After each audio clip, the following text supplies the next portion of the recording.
welcome to the House of Wellness, the wellness show that's happy to bend the rules every now and then. And speaking of flexible, it's Crawford. I'm not that flexible. Thanks, Mel. We're a wellness show that's happy to do some salsa. As long as we're eating something too. OK, I love that. We have a cracking show for you tonight, so stay right where you are.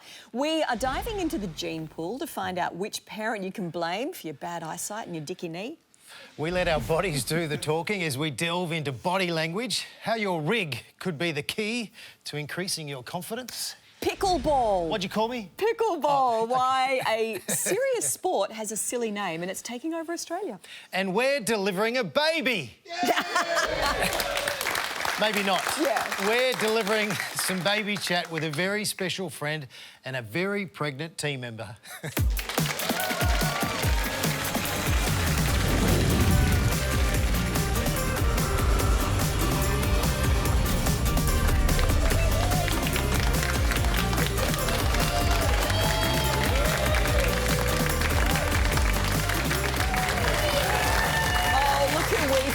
Soccer legend Archie Thompson and AFLW Queen Abbey Holmes are both here in the house. Thank you. Thanks for having us. I survived.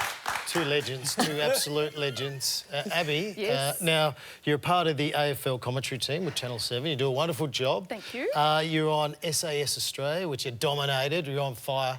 But do you think tonight is going to be your hardest challenge? Oh, look, firstly, SAS, 0 out of 10, do not recommend.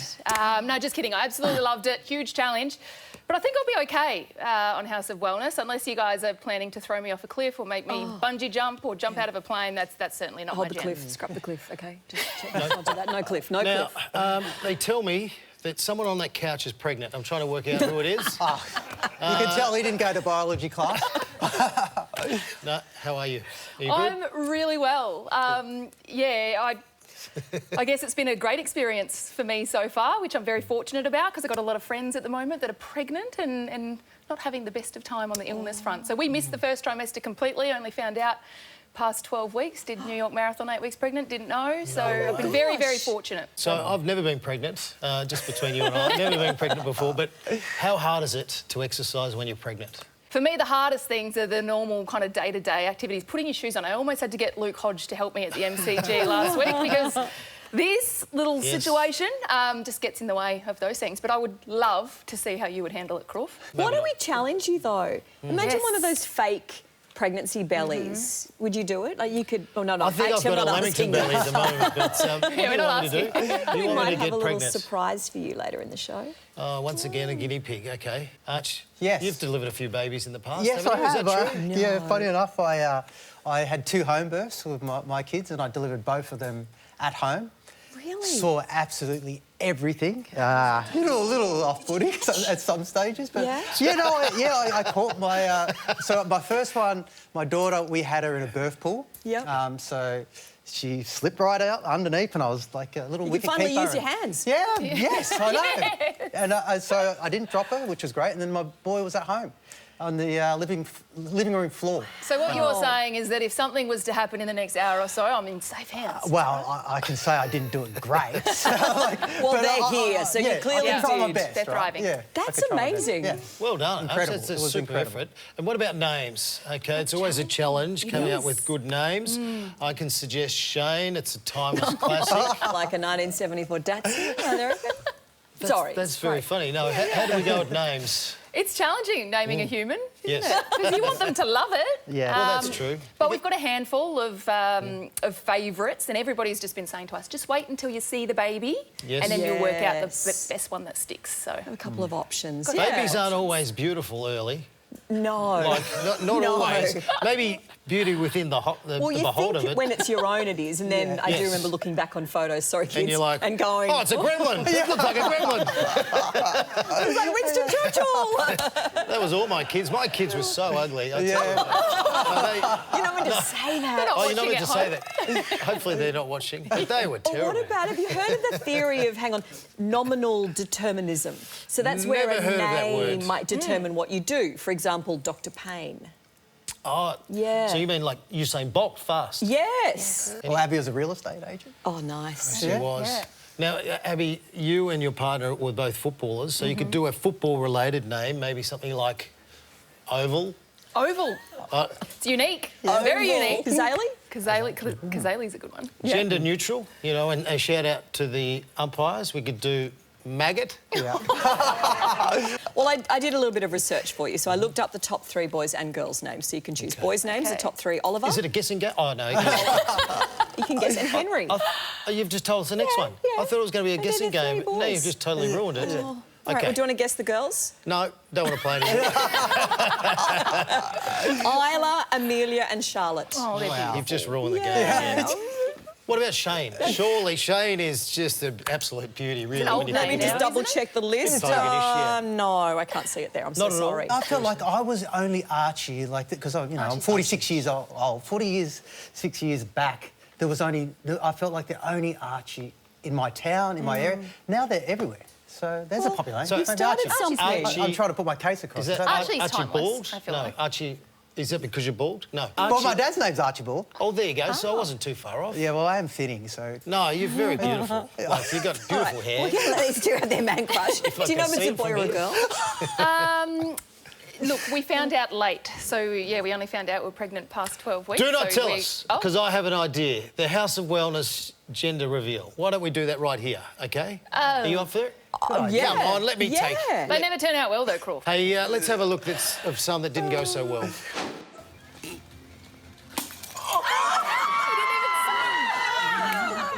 Throw it at my chest.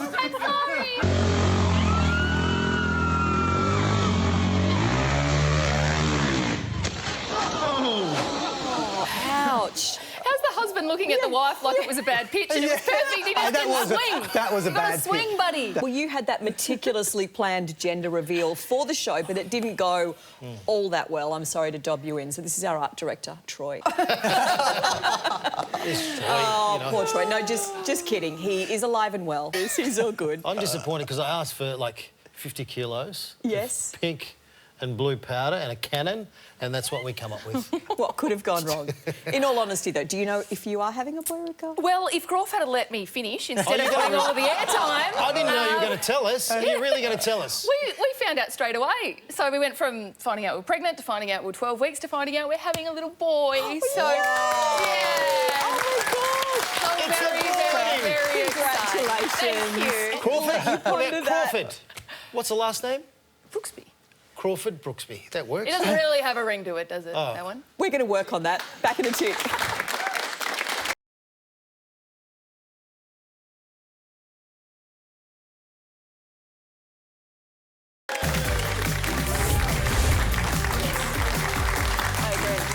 Well, with Abbey just about to become a mum, we thought it was a great time to talk genetics. And to help us do that, we are joined by clinical geneticist and scientist, Professor David Amor. Welcome. Hi. David. You did well there. Thank you very much. That was a very big word. Now, David, I'm going to change the language a little bit.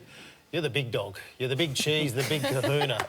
So you work with the University of Melbourne and Murdoch Children Research Institute.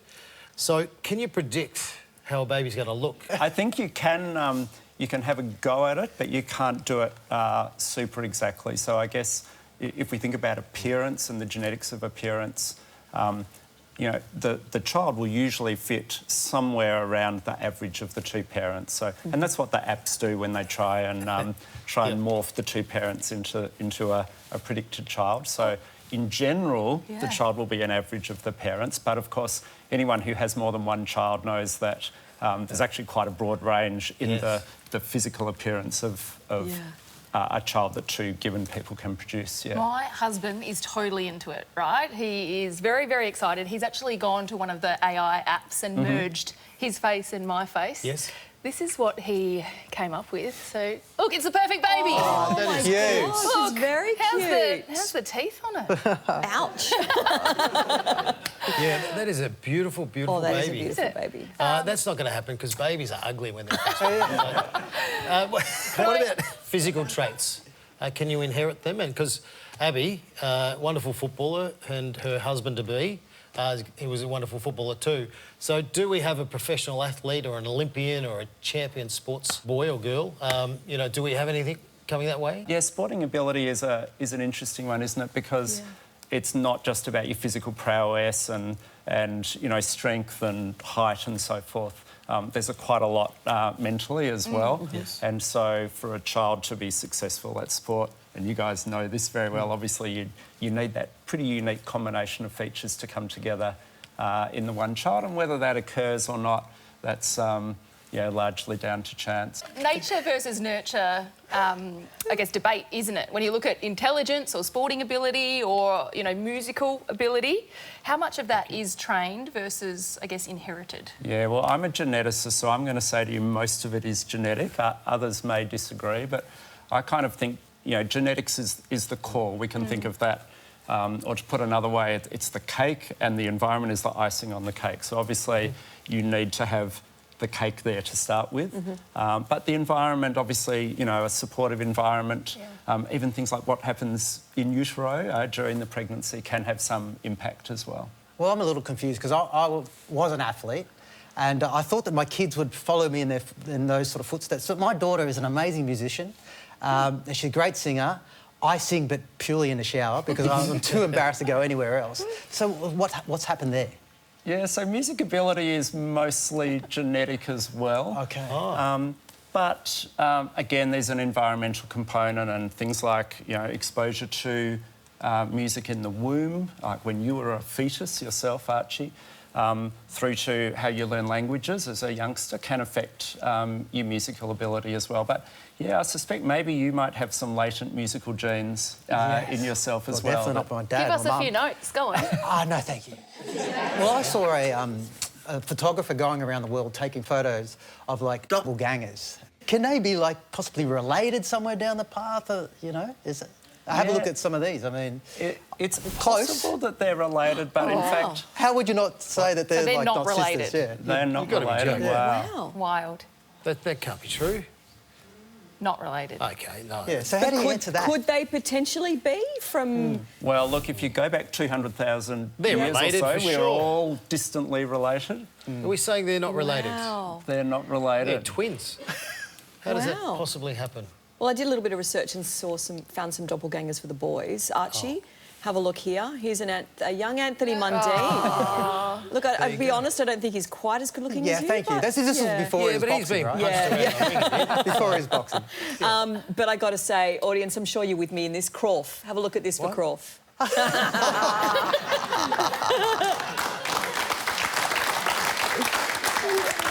And the birds are go. Spot on, that one. There is a lot happening, isn't there, around the world in the terms of genetics and the research that's being done. Can you share a bit more with us? Yeah, well, it's certainly an amazing time in genetics, and I've been doing it for quite a while now, like 20-odd years. Such a quantum leap during that time. When I started, you know, in terms of genetic testing, we would test one gene at a time. It would often take a year to get a result. Now we can sequence someone's entire genome in a few days, literally. And that's just amazing, particularly in terms of getting diagnoses for sick children, for example. We are really using these genetic technologies to get answers very quickly. Wow. And in the future, I guess the next step will be sequencing the genomes of otherwise healthy people to try and predict what health problems they might develop, and maybe their sporting ability and things like that as well, but predominantly around health, so we can intervene early. And, you know, obviously it's one thing to make a diagnosis in a child that's sick, but wouldn't it be good if we knew that that was going to happen before they got sick? And I guess the frontier we're thinking about this at the moment is this idea that maybe we can sequence every baby's DNA when they're born to predict and help their health into the future. That's a few years off yet, but I think that's ultimately where we'll probably head. And what about people out there that maybe want to design their own baby? Like, you know, I want him to be like 6'10", or, you know, beautiful blonde hair. Yeah, well, Can sperm donors do that? A small fraction of IVF is using donor sperm, and yes, there is choice that people have when they come to choosing sperm donors. But I guess it's worthwhile saying no one's genetically perfect, right? So, you know, someone might have one attribute that's we might view positively, but then they might have some other health risk or something else that goes with it. So at the end of the day, there's something to be said for just accepting what you get. Yeah. David, thank you very much for joining us, and amazing pleasure. work. Thank you. For our series, we are giving one lucky viewer and a friend a chance to go cruising through the Norwegian fjords with business class flights. Yes, please. All thanks to Tripadeal. It's worth 40k, and all you need to do, not you, is keep watching for a code word that's going to appear on the screen. Did you know Norwegians invented skiing more than 4,000 years ago? You're really still researching Norway, aren't you? I am. Okay, you can't go in it. I'm really sorry. What about Visis etter pussen? We'll be back after the break. That was pretty good. That was great. Is that right? I had no idea, but that was good.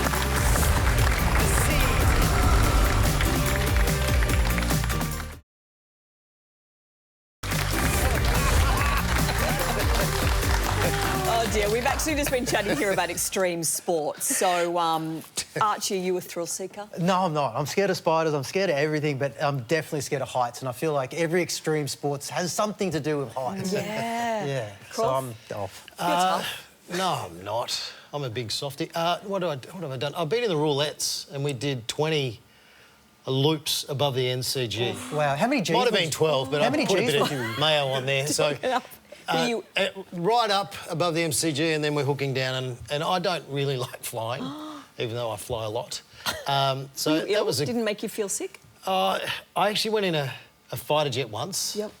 And they took off and did spins and whatever they do, and I threw up there.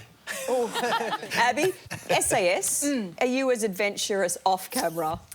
I would say I'm quite adventurous, yes. Like, I'm in and out of choppers, that's fine. But, yeah, as soon as it comes to heights and that fear of falling that I have, yeah, that's not my jam. So this was absolutely petrifying. Oh, wow. But I have done, you know, V8 supercars, like hot laps and things like that. I went to the bottom of the ocean off WA in one of those little two-man submersibles. Oh, no way. That was a little... No thanks. Yeah. What? How Was deep, that for a story? how deep did you go? Yeah, it was for a story. It was about 100 metres. Went down the bottom. You can and say there no in to the certain ground. stories. I know, but that was really cool. And what did you see? Really cool. Sharks? Everything, fish, a shipwreck. It was fantastic. No thanks. It was cool. Absolutely not. Yeah, but I'm not going to jump out of anything or fly through the sky. So, But it's pretty cool. The whole world of extreme sports is now opening up to Aussies of all abilities, which is great because more than 20% of us are now living with a disability, which means lots of us are either dealing with a disability or love someone who is. I mean, Dylan Alcott, Yes. I mean, what he's done for disability has just been amazing. I mean, you know, super athlete, always willing to try new things. I mean, I see a lot of his posts at the moment. He's on the golf course. I mean, I don't think he plays tennis anymore, but, I mean, an incredible human. Yeah. He was Australian of the Year, and then he launched his own All Abilities Music Festival, which was just incredible. And it was just so wonderful to see everyone coming together, having a wonderful time. And just like Dylan, these Aussies are redefining what living with a disability looks like, and they're taking it to the extreme. My name is Robbie Payne and my business is Adapted Culture. It can be quite daunting and overwhelming for someone with a disability. A lot of places don't have equipment. I think that is one of the hardest things. I really like to take that worry out and they can just focus on enjoying themselves.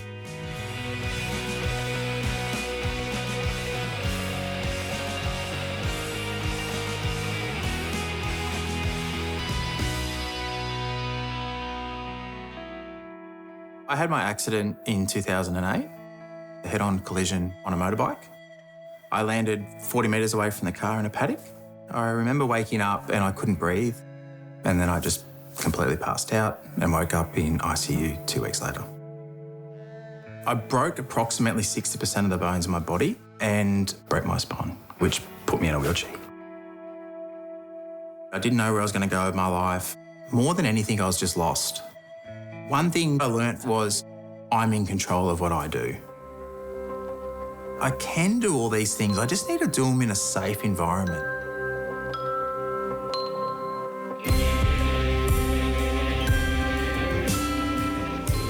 Gives me that freedom. I get out of my chair, I get to go out with my friends, doing the exact same activity. Adapted equipment. Adaptive wakeboarding was probably one of the first ones that kicked off my business. If you haven't done any sports or extreme sports in the past, going into something like this would definitely be quite terrifying. But I think having those people around you who are really friendly and safe, once you've been able to do it, it's like, oh, that's easy. Indoor rock climbing's a really another good one for people to challenge themselves. By the start, it's heart racing, and towards the end, you're getting more to the tired parts. You've got to keep pushing through to get to the top. Definitely pushes me to do more than I would normally have done otherwise. There's quite a lot of people out there that might have been in a wheelchair for 2, 10, 15 years and they haven't even swam in the beach, they haven't even been in the water. And I can show them the steps that they need to take to achieve that.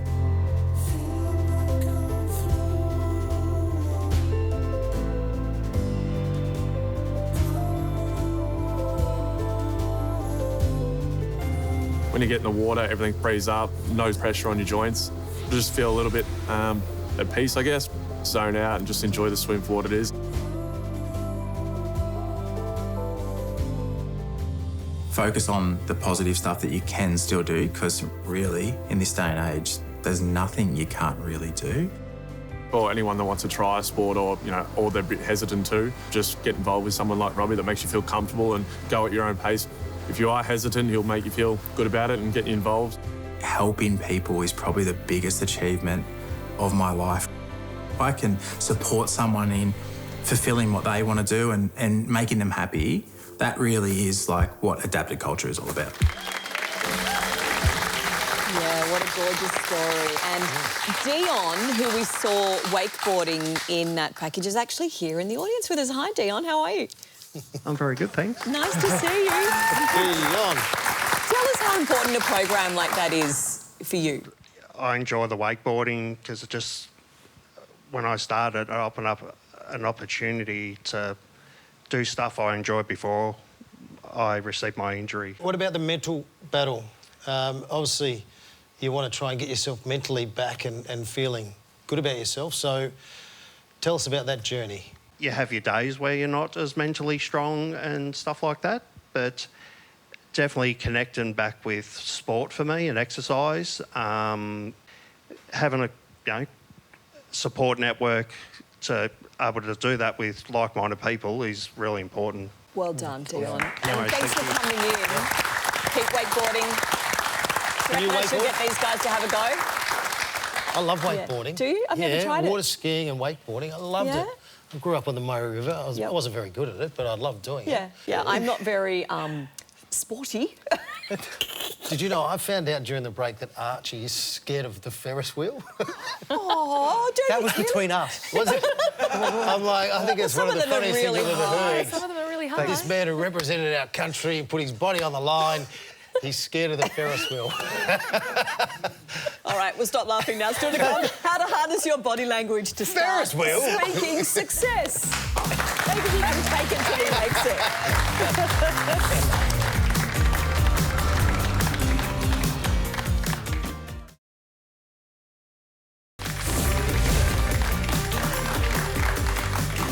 We reckon it's time to unlock the secrets of body language, and with us to translate everything that your rig is saying leading expert in body language and communication, Dr. Louise Marler. Hi, thanks for coming in.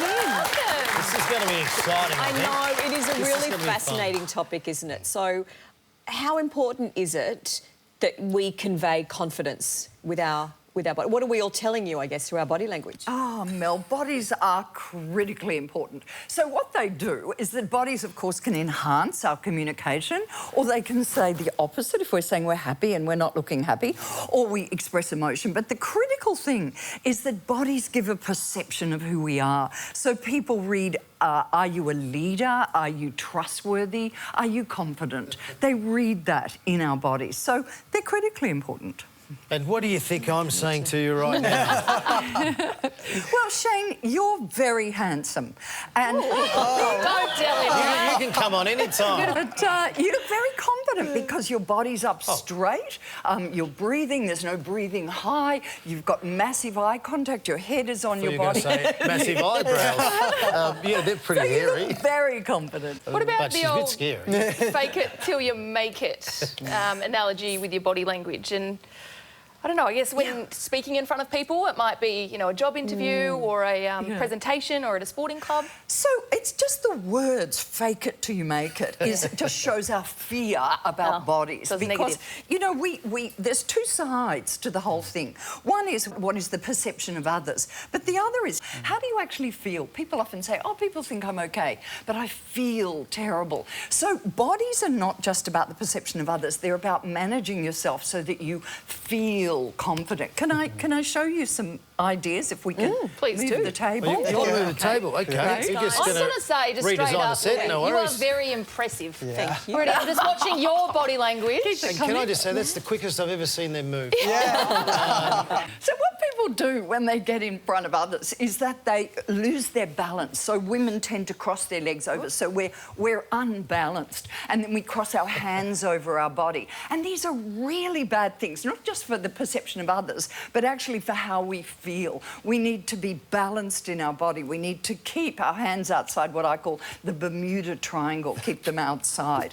And then with our gestures, no arms clenched to our body, but actually having the elbows off the body and knowing what you're doing with your hands. And gestures are congruent, they're not constantly repeated, and they're held to the end of the sentence. So these are things that help you look confident, but actually make you feel in control and be confident. And you don't want to be too confident, though, do you? You don't want to sort of walk into a room as though you own the whole room. You actually want to sort of feel like you... I walk in and hide in the corner. This is the fake it till you make it. We're not faking it at all. It's about understanding habitual patterns. So you know this through sport, through football, is it sorts out the sheep from the goats. Those people who can actually kick the goal, great, we can all kick a goal. Now, wait until the eyes of the nation are on you. The bell is about to go. Look at Archie smiling. look at him. The He's bell licking is his about lips. to go, and the game depends on you.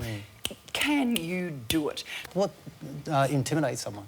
Archie, what we do is we tend to put our energy into our upper body, and we breathe high and we set up a shield, and then this actually shields us, and then people will do funny things with their eyes, so they'll show the whites of their eyes, which is intimidating, and throw the head forward and clench the fist. You know, these are just things that are silly to do because they send the wrong impressions. Yeah, I'm loving this. Yeah. I might do a little bit of body language in action. So, We're going to get some audience members, aren't we? Yes, I think we might get Angela. Okay.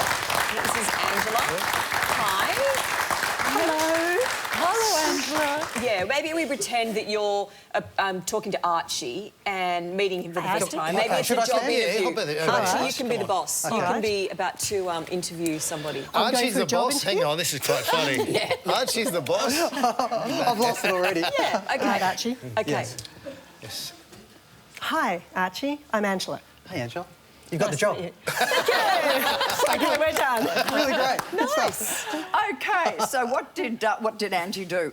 Angie, you immediately showed stress for your interview by doing what I call unnecessary clothes Rightly adjustments. So you actually adjusted your outfit. We all do it under stress. Yeah. We suddenly go, pulling the jacket over, pulling the jacket down, and then you looked at the floor. So you broke eye contact, and exactly the same with your handshake. You actually looked at the hand, looked back at Archie, looked at the hand, looked back at Archie about 3 or 4 times. Wow. I You don't looked at have the you job and thought anymore. you nailed it. You're fired. Job's not yours. You're out of here. How did you see all that? Can someone please escort her out of the building right now? Yeah, job's gone now, I'm sorry. And then you look, and then you backed away. You know, we back away from people, which shows some sort of fear. You want to come in, and your handshake has to be strong. It has to be a punch in. So do that with me now. Punch it. Don't look at my hand, Angie. You look hand. Keep the eyes up there. Punch it. Yes. Wow, that's serious. Yeah, now you backed away again. Do it again. You backed away.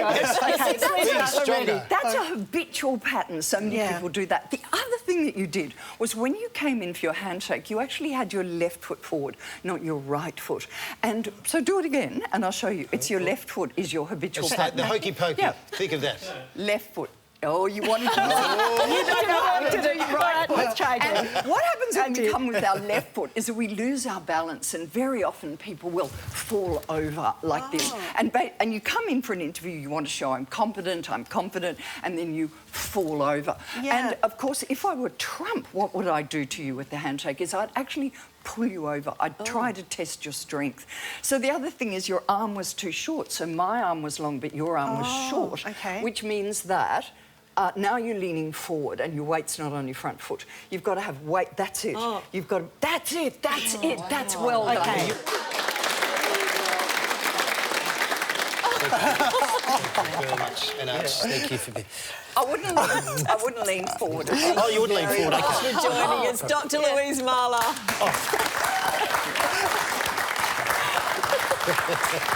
Well done. G'day, that's right, this is Sam Wood and we've got another question that has come through and it is a really good one because I get this question a lot. Hold on. It is, hey guys, I'm pretty fit, I train 5 days a week, but I can't resist hitting the drive-through on the way home. What's a good nutrition tip for a gym junkie who can't get off the junk? Well, it's a great question. The first thing I'll say, and I know it's a bit of a cliche, but it is so, so true. You cannot out-train a bad diet. So if you are working your butt off in the gym with your home workouts, it's such a waste to not then complement that with refueling and recovering properly. My 3 simplest tips, because nutrition can be really overwhelming and complicated. Protein in every meal, eat real food wherever you can and avoid highly processed foods, and try and get in veggies at least 5 serves a day, which seems like a lot, but when you spread it out, it's really not that hard to do.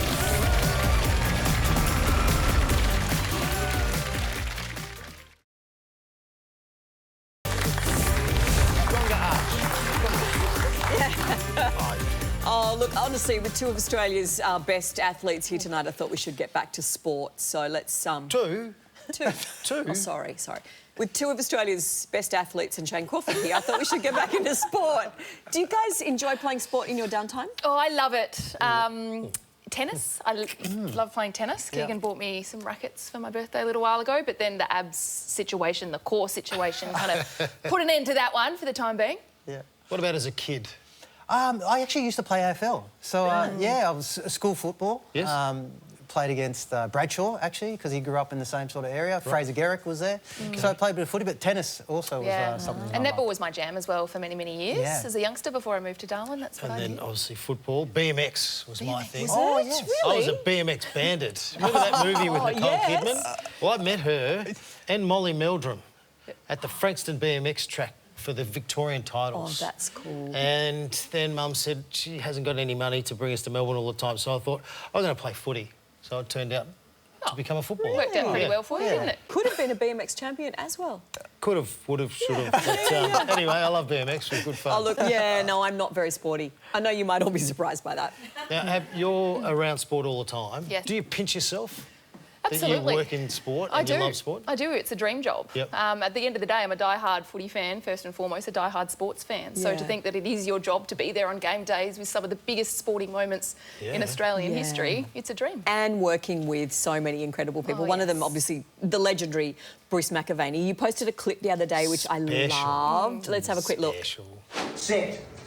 Away, he didn't get a great start. Now he has into the straight. Gout goes away from Ayush. He does. Oh, he does. He smashes it. He's rewritten the record books. 19.84. It's a 2.2 win. It's not legal. That passion, right? That's what you love. I mean, we all knew in that room that we were in the presence of greatness. Bruce McAvaney is one of the greatest sports broadcasters in the world, let alone Australia. But when you have that level of passion for what you do on a day-to-day basis, he's been doing it for decades. It brings a tear to your eye. I shouldn't suggest things, but I think it's a pretty good idea. But when you've got the footage of them running, just in the corner, you just want the commentary. You want stuff like that. You want to see the commentators, you know, really getting the best out of themselves, especially when it's Bruce. Absolutely. Special. In this country, we are obsessed with footy, NRL, netball, cricket, but there's a new game taking the world by storm. Ooh. It is Pickleball, and Arch went out to check it all out. Pickleball, what is it? Well, it's a combination of tennis, badminton and ping pong. And it's perfect for every age and every fitness level. You can play both indoors and outdoors and can hire all of the equipment at the court. It's really fun sport to play with your friends or perfect for team building activity. Here we go. Out. That was out. So, I'm going to see what the craze is all about. So what actually is pickleball? Great question, Archie. Pickleball is a combination of racket sports. You play on a badminton-sized court with a tennis net, a plastic ball, and almost like a beach tennis paddle. You can play at 6 years old, 80 years old, male, female, no sporting background. It's just easier to get the ball over the net. It opens up your whole family and friendship group to being able to play. Oh, see how I worked that good. So why is pickleball becoming so popular? I think the name, it's a bit silly, but it's easy to sort of market and hear about it. I'm looking like a pickle at the moment. Do you need to be super fit to play this game? The honest answer is no. It's a game of strategy and you do get a little workout. Hey, they call me the pickle whisperer. So you know I scored 13 goals in one game. It's a world record. Does that give me an edge maybe against someone else? Absolutely not.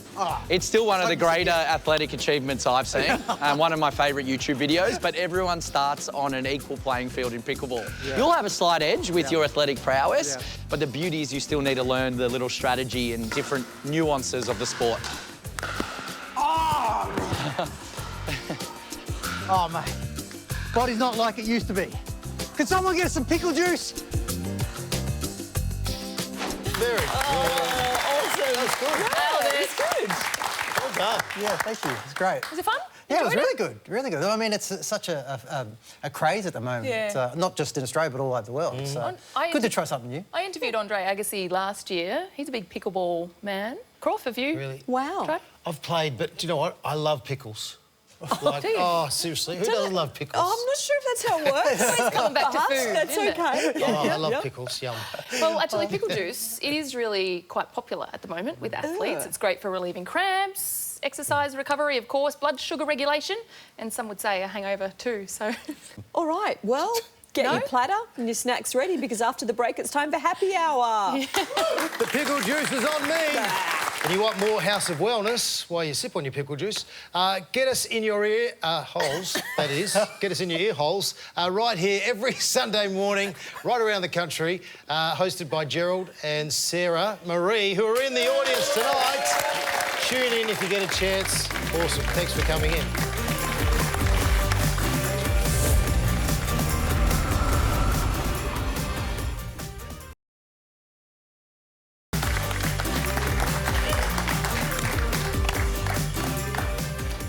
It's happy hour on the House of Wellness. And you know what that means? It's Friday night takeaway. Now, what do we all learn from tonight's show? What do we learn? Louise is a very impressive woman. Definitely body language and I guess how to ooze confidence. Ooze confidence. Yes. What do we learn over there? Where the wine fridge is. Very nice. Genetics, not to blame my parents for all my creaky bits and things that don't work. OK. What did you learn, Arch? Well, I learned that you're actually a real team player, mate. So you've committed to getting a pregnancy belly on, a fake one. And I've got it back here. I prepared this no, earlier. you totally did. I didn't commit to that. Yes, all right. I love this. Just, I think, put that around your neck. That's fabulous. Oh, look, hello. Wow. There we go. Oh, you're very How are you feeling, mate? You feel okay? I'm feeling good. I almost had the baby behind. Oh, I'm having a baby! Oh, no! Oh, look, it's a boy. We can compare bumps. Well, while you're growing over there, I'm just going to put these here for a sec. We're going to play a little game of fridge or pantry because I think this is something that people are obviously, torn on. So, what do you work it out? Let's start with the tomato sauce. Fridge or pantry, everyone? Fridge. Yeah, fridge. I'm a fridge gal. Fridge. I'm a pantry. Well, guess what? The results are in. 70% says it belongs in the fridge. Yeah. So Well, we spoke to the proper people, the good people at Heinz. The proper people. The ones that know what they're talking about, basically. Not us. As opposed to us. The sauce people. Because of the acidity in it, it's meant to be in the fridge. Right. So you guys are right, I'm wrong. I'm not good at percentages, but I think right. 70%, so that means 30% said pantry. Yeah. Quick math. Next up, this one divides the nation. Vegemite. What do you think, fridge or pantry? Pantry. Yeah. I think the ratio needs to be right when you have Vegemite. I agree with that, but I'm pantry. I'm fridge. pantry. The audience is saying, oh, you're not going to believe this. 73% went with the pantry. Oh, Yes, and the pantry, definitely. Although, the proper people, the experts, said that if you cross-contaminate, like if you get a bit of butter in there, then it's got to go in the fridge. Yes, I'm a that's double- why I picked fridge. I'm a double dipper, so that's a bit of an issue. Same, yeah. And Just do it your way. I last think. but not least, these are very... Eggs. Yeah, I know. Lucky to find them, hey. What do you think? I reckon Fridge you or throw them at the pantry? milkman. No. They go in the fridge. Fridge. Fridge. Fridge. Yes, all right. OK. All right. 9% say the pantry, so the winner is the fridge, 91%. We went to the experts with this one. That's Sorry about that. That's an egg drop. And according to Australian eggs, they actually belong in the fridge. And the other thing is if you keep them in the carton that they actually came in, then they don't absorb any smells from the fridge. So they don't stink a bit. But if they're cracked, you've got to chuck them out. OK. Now, I've been hard at work just because I love everyone. So we talked about pickleball. Well, we've got some pickle juice. And what we're going to do is not only are we going to have pickle shots right here, which I'm filling up. Everyone will love this. It's really good for the baby, Do babies actually. like pickles? They do now. But what we're going to do is we're going to have pickles and marshmallow. I was eyeing them off. Pickles Save a on couple. donuts because it's thoroughly in. And popcorn. You want a bit of popcorn there. So there you go. You go first. Hook it in. Cheers to your baby, Abbey. All the very best. Who's going to do Who's great going to go first? shot? Archie, you Don't go you read the first. big one? One, Really? 2, Do 3. babies like pickle juice? That is disgusting. That is disgusting. Oh, my goodness. Love that. Anyway. Thanks for joining us. We're going to give the audience That's some been marshmallows as so well. much There we go. fun. We'll see you next week on the House of Wellness.